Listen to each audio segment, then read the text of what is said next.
Dou a palavra ao Grupo Parlamentar do Partido Socialista, à Sra. Deputada Maria da Luz Rosinha. Faz favor, Sra. Deputada. Muito obrigada, Sr. Presidente. Muito boa tarde a todas e a todos. O assunto que consta da minha intervenção não era Almaraz, é o Rio Tejo. Então, para outra matéria, que é a matéria do Rio Tejo. O Rio Tejo e a poluição. Ora, tem havido também alguma agitação nos últimos dias. Vimos alguns vídeos que não percebíamos bem de quando é que tinham sido feitos. Eu tive a oportunidade de falar com os autarcas locais que, em alguns casos, disseram que há claras melhorias, sendo que há problemas e eles não podem ser escondidos. A verdade também é que se registram melhorias, que há compromissos que algumas empresas assumiram e que estão a ser levados por diante, que, inclusivamente, uma das empresas que já foi muito ventilada nesta comissão assumiu um compromisso de construir uma obra de grande dimensão em termos financeiros e que tratará também os efluentes das pequenas empresas que por si só não o conseguiriam fazer. E, Sr. Ministro, eu gostaria de saber, na realidade, se isto está a acontecer assim e também em relação à questão da fiscalização, porque parece ser uma área onde, na realidade, há algumas dificuldades, porque as infrações acontecem essencialmente ao fim de semana e também de noite. O que é que o Governo pensa fazer em relação a esta matéria, de modo a melhorar a situação existente? Muito obrigada. Muito obrigado. Poluição do Rio Tejo. Eu parece-me indesmentível e as análises que temos comprovam-no e terei muito gosto em poder divulgá-las quando assim o desejarem, que a água no Rio Tejo tem melhorado de qualidade. No dia 8 de fevereiro apareceu um filme em que depois, falando com a pessoa, afinal não foi no dia 8, foi no dia 4, foi divulgada no dia 8, mas o filme é do dia 4 de fevereiro, e as únicas duas notas que nós temos é de um Presidente de Câmara que no dia 6 de fevereiro se queixou da poluição do Tejo, e este mesmo filme que, tendo sido publicado a 8, e é certamente verídico, não tenho mais que dúvida a esse respeito, é do dia 4 e não do dia 8. Dizer que em 2016 foram realizadas 234 ações de fiscalização e inspeção a operadores económicos na bacia hidrográfica do Tejo. Daqui resultaram 33 autos de notícia, sendo que, e há coisas com que um decisor político só se confronta quando pergunta a um grau de detalhe que não imaginaria, é que não existe na Iga Maote, nunca existiu nenhum piquete de emergência a trabalhar fora de horas. E, em menos de uma semana, esse piquete será criado e passará a poder acudir a um conjunto de necessidades, ou poderá ele próprio promover fora de horas essas mesmas inspeções, sendo que estamos muito focados, naturalmente, na bacia hidrográfica do Tejo, embora, com certeza, que este piquete pode existir fora deste mesmo território. É de facto uma notícia muito positiva o facto da CELTES ter antecipado em largos meses a construção da ETAR. A ETAR, que estava prevista e que está prevista contratualmente estar pronta no final deste ano, tem a sua construção neste momento prevista para o mês de maio e, como a Sra. Deputada disse bem, limito-me a repetir, não serve só a CELTES, mas serve toda a zona industrial de Vila Velha de Ródão e, com isso, aquele que é um foco potencial de poluição ficará bastante minimizado. Nós estamos a alargar ainda mais os alvos da inspeção. Pela primeira vez, como sabem, e nunca tinha sido feito, foi construído um plano integrado de fiscalização e, porque viram o filme datado de 8, mas afinal de 4, estas são algumas imagens do Tejo do dia 9. Este não é o Tejo, é a Ribeira do Açafal, onde, não vou dizer o nome da empresa, mas onde drena uma empresa que já teve várias contornações no passado, não muito distante, e estas são imagens do Tejo do dia 9, são imagens do Tejo do dia 9, isto não quer dizer que não aconteceu o que aconteceu no dia 4, aconteceu certamente, mas parece-me também verdade que, de uma maneira geral, temos tido melhores resultados do que no passado. Já agora ia concluir, porque houve uma frase que já vi escrita nos jornais, enfim, citada entre aspas, que me foi atribuída, eu queria corrigi-la. Eu, quando aqui aqui estive, sei bem o que disse. Que no que diz respeito ao Tejo, existe a consciência de que acabou a impunidade, mas mentiria se dissesse, foi assim que eu disse, que o risco estava já diminuído. Infelizmente, o risco de facto não está diminuído, apesar de uma maneira geral, a qualidade das águas do Tejo ser melhor hoje do que o era, mas, repito, eu não disse que o risco se tinha diminuído, nem eu poderia ter dito, quero acreditar que no final deste ano poderei dizer tal coisa. Muito obrigado, Sr. Ministro. Para concluir o tempo do Bloco de Esquerda, Sr. Deputado Carlos Matias. Faz favor, Sr. Deputado. Obrigado, Sr. Presidente. Cumprimento o Sr. Ministro, Srs. Secretários de Estado, as senhoras e senhores deputados. O Sr. Ministro introduziu, e bem, neste debate a questão da Celtejo como um dos principais ou mais preocupantes pontos de poluição do Tejo. O derrame que houve no início, o grave derrame que houve no início de fevereiro, obrigou-me a revisitar todo este historial da Celtejo. E os dados que recolhi são os seguintes. A licença emitida em dezembro, na verdade foi nos primeiros dias de 2015, e estes elementos são retirados da licença, são um extrato muito pequeno da licença, admite uma produção máxima de toneladas secas ao ar por dia de 721 toneladas, CBO5 0,9 e o caudal diário do efluente de 15 mil metros cúbicos por dia. Na verdade, durante todo o ano de 2015, a Celtejo não cumpriu a licença a que estava obrigada. Isto é, no que se refere ao parâmetro de carência biológica de oxigênio, a Celtejo ultrapassou quase 3 vezes o parâmetro para que estava licenciada. Ora, isto quer dizer que, segundo a Lei da Água, é um incumprimento de um elemento essencial do título e que isto, inclusivamente, seria causa para a cessação do título de utilização, porque é, além disso, estou a citar, a não observância de uma condição específica prevista no título. Portanto, eu pergunto, isto, o Sr. Ministro já se citou hoje, e muito bem, de que a impunidade acabou. Isto foi em meados de 2016. Isto era punível, Sr. Ministro? Hoje isto era punido? Muito obrigado, Sr. Deputado. Para responder, o Sr. Ministro, faz favor. Muito obrigado, Sr. Deputado. Dizer o seguinte.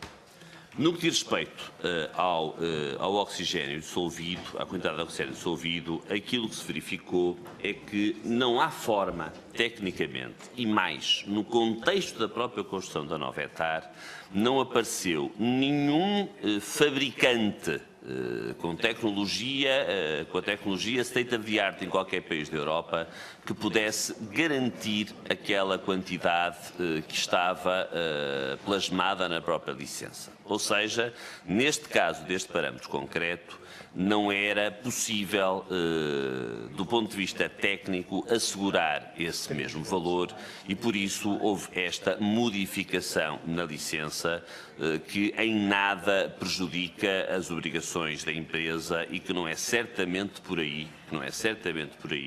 que existem problemas de poluição no Tejo. Muito obrigado. Muito obrigado, Sr. Ministro. Para continuar, Sr. Deputado. Obrigado, Sr. Ministro. O Sr. Ministro teve o cuidado de revelar que, enfim, de sublinhar que era inexecuível o cumprimento daquele parâmetro, que é precisamente a palavra que é usada na lei quadro, na Diretiva Europeia sobre a Água. Mas a Diretiva Europeia sobre a Água diz ainda outra coisa.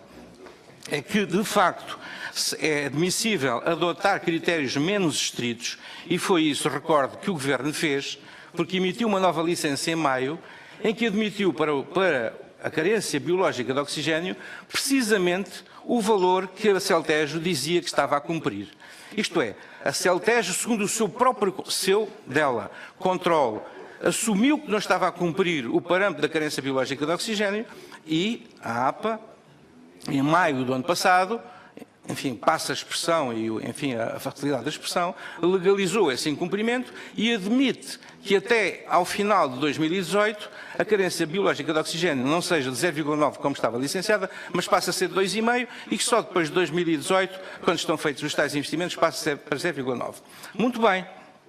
Agora, o problema é que, eu vou terminar, a Diretiva Quadro da Água diz que os critérios menos estritos só são admissíveis caso não se verifiquem novas deteriorações do estado da massa da água afetada. Ora, o Sr. Ministro reconheceu no dia 4 ou no dia 8 houve deteriorações graves da massa de água afetada. E, portanto, neste quadro, isto é inadmissível, Sr. Ministro. Muito obrigado, Sr. Deputado Carlos Matias. Para responder, Sr. Ministro, faz favor. Muito obrigado, Sr. Deputado. Sr. Deputado, uma deterioração da quantidade da massa de água de que fala a diretiva é coisa significativamente diferente da existência de uma descarga ilegal ou de um episódio pontual, ainda que repetido, de poluição. O estado da massa de água do Tejo está determinado naquele que é no plano de bacia hidrográfica, que foi já aprovado, o plano de bacia hidrográfica foi aprovado por este Governo em julho último e já o dissemos, é público, trouxe-o aqui, em cerca de 50% do país as massas de água superficiais têm qualidade inferior a boa. Sabemos também o quão exigente é este critério, basta que um parâmetro esteja desajustado, para que a massa de água seja considerada inferior a boa e mesmo em alguns casos má. Sr. Deputado, não vale a pena persistir em valores impossíveis. O que é preciso, sim, foi garantir. E já agora, existem um conjunto de contraordenações que eu não trago aqui por respeito contra um conjunto vasto de operadores, entre eles a Celtejo. Não acho, se quiser colocar a questão, a própria IAPA poderá ajudar nesta mesma resposta, mas aquilo que fica claro é que, a partir do final deste ano, ou seja, um ano antes do 31/12/2018, nós poderemos ter condições para que também a carência biológica de oxigênio tenha valores que sejam, já na altura, bastante inferiores à licença que hoje está emitida. Muito obrigado, Sr. Ministro. Sra. Deputada Patrícia Fonseca, para concluir o tempo, faz favor. Muito obrigada, Sr. Presidente. Queria também cumprimentar o Sr. Ministro, os Srs. Secretários de Estado. Sr. Ministro, eu queria lhe falar do Tejo, que já aqui muito foi falado. Ouvi as explicações do Sr. Ministro, mas muitas dúvidas ainda se me colocam. A Comissão de Acompanhamento da Poluição do Tejo, uma das conclusões que chegou no seu relatório foi a necessidade de reforço de ações de fiscalização e de monitorização. E uma das dificuldades que essa Comissão assinalou foi o facto de ter de ser dado conhecimento prévio das ações de inspeção quando eram realizadas, o que fazia com que, como é óbvio, quem está em incumprimento deliberado se sabe que vai ser fiscalizado para o seu incumprimento, porque sabe que está escrito no relatório de conclusão. O que eu pergunto, Sr. Ministro, e na sequência dessa conclusão, uma das recomendações também é a necessidade de se poderem utilizar os resultados analíticos pontuais quando eles sucessivamente demonstram resultados fora dos parâmetros normais. O que eu queria perguntar-lhe concretamente, Sr. Ministro, é para quando é que está prevista a alteração desta legislação? Muito obrigado, Sra. Deputada. Sr. Ministro, para responder, por favor.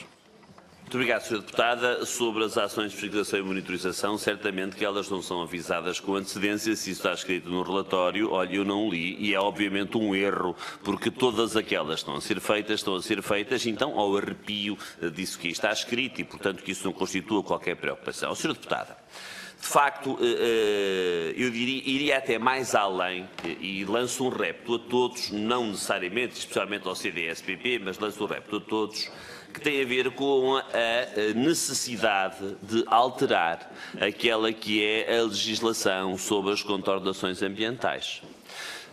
Sentimos como da maior justiça e importante, muito importante para a nossa ação, sendo sempre matéria a ser decidida na Assembleia da República, que se olhe para as contornações ambientais da mesma forma como se olha para as contornações fiscais. Isto é, que num Estado de Direito, a interposição de um recurso não iniba o pagamento dessas mesmas coimas. Deixe-me que diga, Sra. Deputada, que eu acho que essa ação deve ser ponderada também com um rever os valores das contornações ambientais, porque eu não quero dizer que têm um valor excessivamente alto, quero dizer é quem as pagar adiantado, se de facto se verificar que foi uma injustiça tê-lo feito pagar, desembolsa, de facto, uma quantidade enorme de dinheiro e, portanto, acho que essas duas coisas deverão ser ponderadas. Mas estamos muito disponíveis para poder acompanhar e participar, e se assim o entenderem, tomar até a dianteira técnica para fazer esta revisão relativamente à lei. Deixe-me diga também, Sr. Deputado, e certamente sabê-lo até melhor do que eu, que há um conjunto de outras infrações, como por exemplo no contexto do Código de Trabalho, onde não é aplicado este regime que eu estou a sugerir. E por isso avançar com este regime para as contraordenações ambientais é sem dúvida dar-lhe muito músculo, mas é criar uma situação que não tem muitos paralelos, embora eu já tenha dado um exemplo no contexto do ordenamento jurídico português. Muito obrigado. Muito obrigado, Sr. Ministro. A deputada Patrícia Fonseca, faz favor. Muito obrigada, Sr. Ministro. Eu não tenho agora tempo para ler a parte do relatório que diz isto, mas terá a oportunidade de corrigir, de retificar esta questão. O Sr. Ministro aqui também disse que as análises, os valores registados nas análises têm melhorado significativamente. Sr. Ministro, quanto a isto eu também não posso deixar de lhe perguntar, porque o Sr. Ministro certamente terá tido a oportunidade de ler as notícias recentes, em que era fundamental perceber se de facto os pontos da amostragem correspondem aos locais que devem de facto, onde eles devem de facto ocorrer, porque se a poluição ocorre num determinado local e a amostragem está a ser feita num outro, como é óbvio, não bate, eu diria, a bota, passa a expressão, a bota com a perdigota e, portanto, no fundo, não se conclui aquilo que deve ser concluído. E por isso era importante que o Ministério do Ambiente também divulgasse e eventualmente revisse os seus locais de amostragem. Agradecia que terminasse, Sr. Deputada. Muito obrigado. Portanto, para quando isso, Sr. Ministro? Muito obrigado, Sr. Deputada. Sr. Ministro, para responder, por favor. Sr. Deputada, porque depois todas estas afirmações são transcritas, as análises da água do Tejo têm uma história muito curta.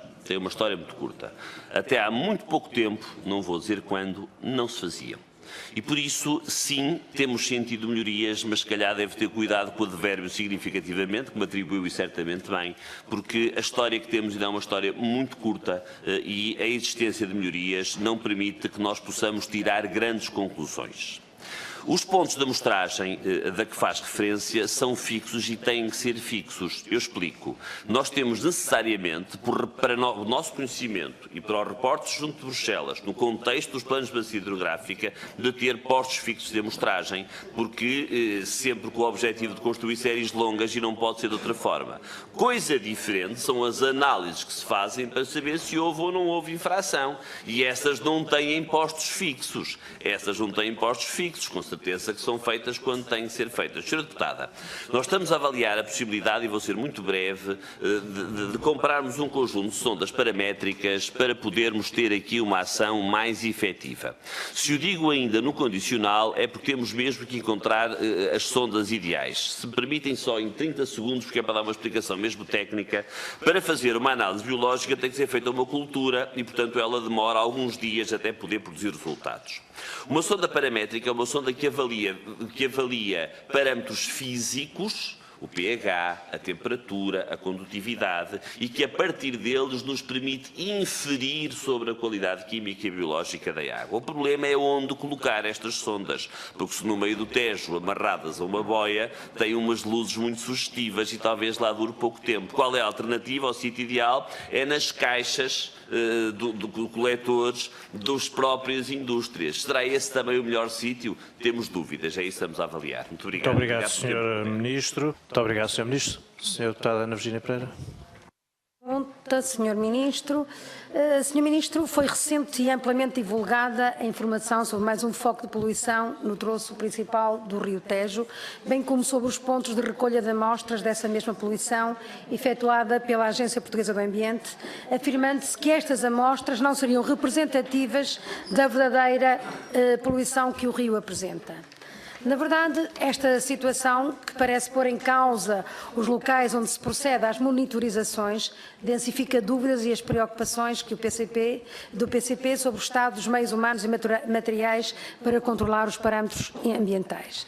Ademais, consideramos que os regulamentos e os procedimentos estão desatualizados e que há necessidade de os adequar, bem como de dotar a APA de meios humanos e materiais adequados às necessidades de fiscalização e controlo do Tejo.